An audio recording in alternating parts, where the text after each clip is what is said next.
Alright, refer to my video on how to replace 2.5 ICM. And it goes in like this with the thing up.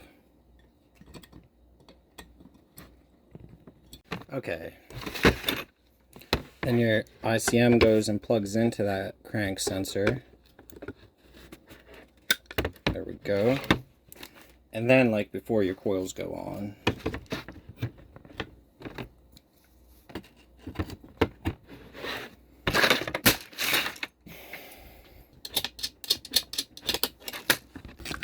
It's alright. What I didn't know at first is you need to put the crank sensor on that abomination to get it in.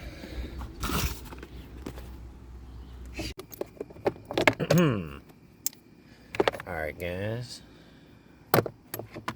Ladies and gentlemen. Damn it. Okay, yeah.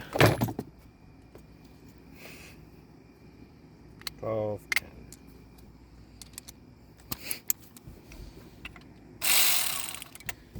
Oops.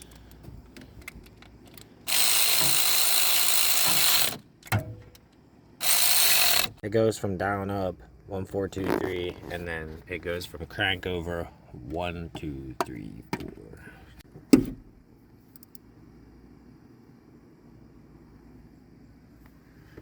So anyways,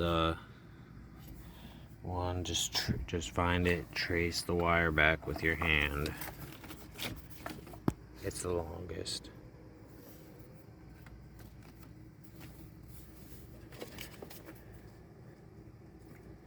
One, then 4, which is the shortest.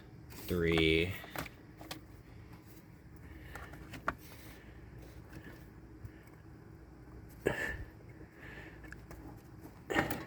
2.